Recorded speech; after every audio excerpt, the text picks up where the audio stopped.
My name is Fred Murray, and I'm the owner of Riggatti's Pizza here in St. George and Washington, Utah.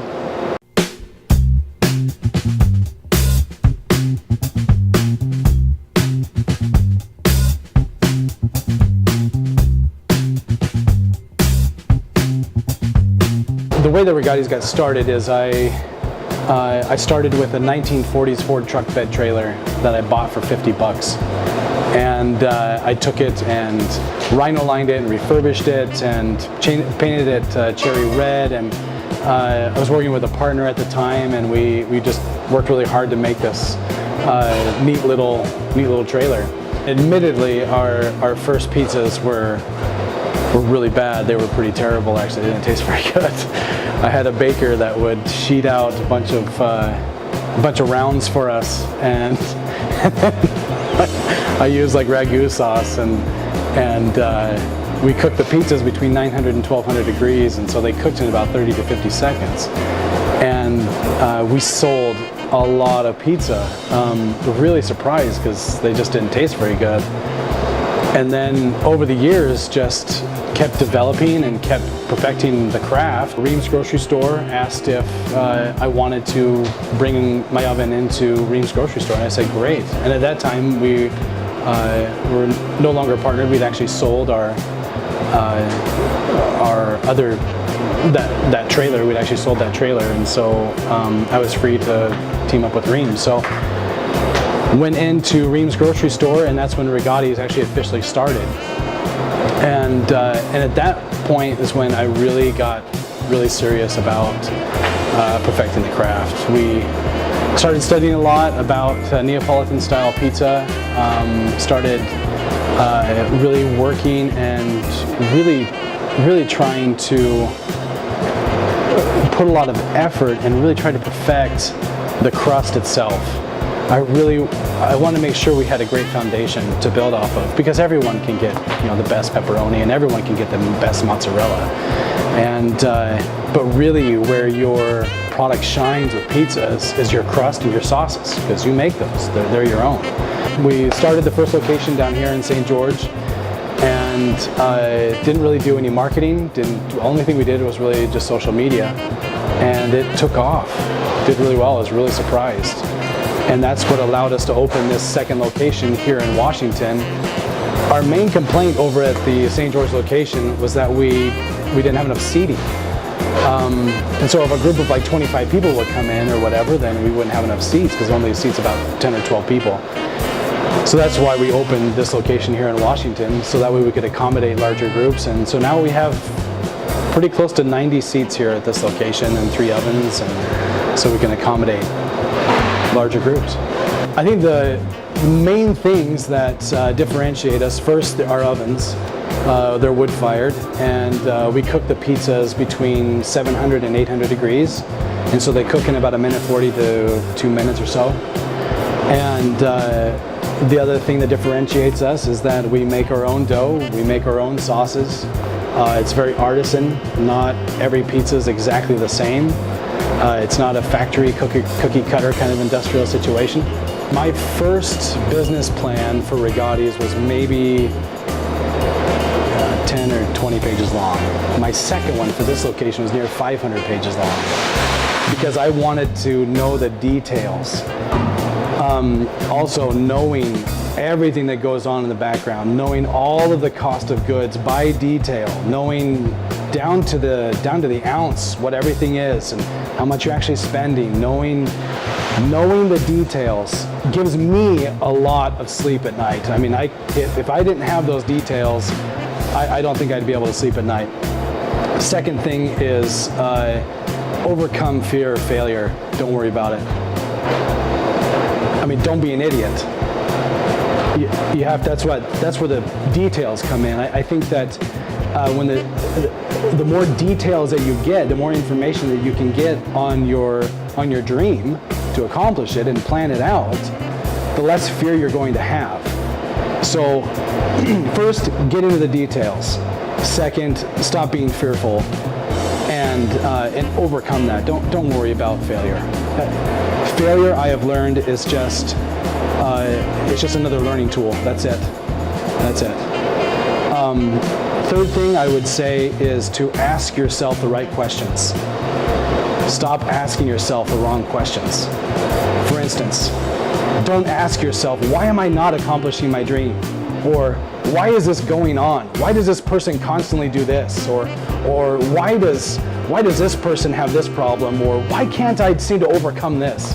Stop asking yourself that and start asking yourself the question of, how can I overcome this? What solution can I come up with to solve this problem? I think our minds are a very powerful thing. And when we ask it a question, it's going to come up with an answer. And if we're just asking it the kind of questions that are close-ended and that are mainly negative, we're going to get those answers very quickly and we're just going to figure it out. Like, if I ask myself, why am I not accomplishing this? Well, my mind is going to come up with that. You're not doing this, this, this, and this, and that's it. No solution. You've just come up with the answers to the question that you've asked yourself. But if I ask myself, how can I succeed at this? My mind is going to come up with the answer to it. So don't ask yourself the wrong questions. Start asking yourself the right questions. Our first location in southern Utah, down to St. George on Main Street. And once again, just kept trying to perfect it, keep working on it. Even to this day, we're still working and perfecting it. Even our ovens, I mean, we build our own ovens too. And I've busted a lot of ovens through mistakes and through just research and development. Actually, there was a marketing campaign that I did that, and I don't want to name anyone involved in it, but that we sunk a good amount of money into, thought it was going to do really, really well, and it completely failed, and we didn't, and it cost us thousands of dollars. Well, now I know not to go that route. We thought that $2 slices were going to do really, really well. We had tested it out with our social media. We talked to our clients or talked to our customers, and they all loved the idea of doing the $2 slice. We did that and it completely failed until I shortened it to just 1 day a week. When I did it just 1 day a week, we sold more in 1 day than we did the whole week. There have been great marketing strategies that we've done in the past, like one that we did was a recipe contest with our pizzas. And I was really trying to grow our page, and doing that recipe contest, I think we grew, near 1,000 fans just from that recipe contest. And then there have been other contests and things that we've done that have not worked at all. There's a lot of many successes that you have with a business that adds up to an overall success of it. Like changing things around on our rail here, making things a little bit more efficient, moving the kosher salt to another area, moving our olive oil to a certain spot, putting 2 or 3 different ladles in one area. All of these little ideas and thoughts, all these little successes that help us become more efficient, help to the overall success of the business. I found that quality people make quality products, especially people who care about the customer and care about the product. They want to get a quality product out in a fast way. What I've found in the interview process is if I feel like, or if I think that the person is going to work hard, they seem like a decent, honest person that wants to work hard and has incentive to work hard, and that is available to actually work, then I can work with that. And what I'll do is I'll put them on like a 2-week trial basis and then go from there, because I found that you can't learn everything about a person in an interview. No one can. And really, the only way I can find out more about them is to have them behind the counter. I encourage my customers to text me if there's an issue, or if they just want to say great pizza, or if or they have a problem with staff, because you're always going to have problems. And the moment that we think that we've made it, we're failing. So yeah, that's been really instrumental in helping us improve, is they have a direct line to me. I'll respond to them, and then a lot of times I'll actually copy the customer's concerns and then my response and send it to the manager, so that way they have a copy of it. And then I will call the manager and talk to them if I'm not here. There have been times where I've actually received texts while I'm standing here and they didn't know that I was the owner. And in fact, one guy said, "You need to give that guy with a beard a raise." So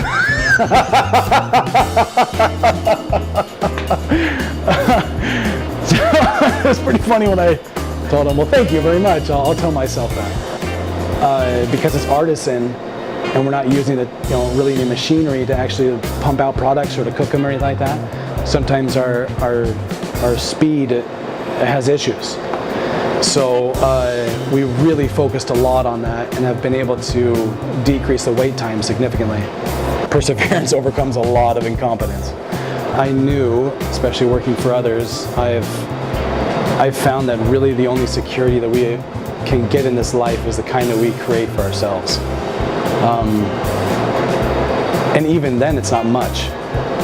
So the focus of my life needed to stop being 401ks and investing in other people's prosperity, and I felt that I needed to start, not just felt, I thought and planned out, I needed to invest in myself and started investing in my own freedom and stop worrying about security so much. Because I think the more that I focused on security, the less freedom that I got, and also the less security I had. Boy, there are a lot of things that motivate me. I think still freedom. It's an amazing feeling to live off of the fruits of your labor. It's incredible to know that you're part of building something from scratch that is providing for your family. It's an incredible feeling.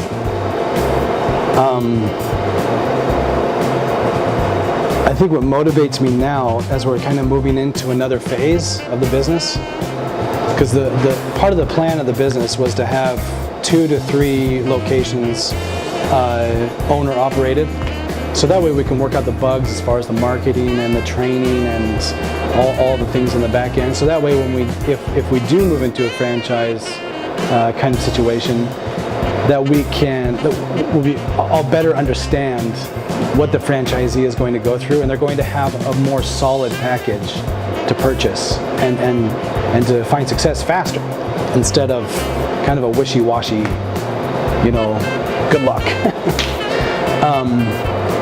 So now we're kind of moving into that phase, and we're testing out actually the St. George location right now with the franchise opportunity.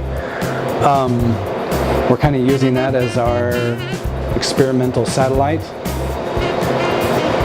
So right now, really the motivation for me is to help others gain freedom and success, fearing what others thought.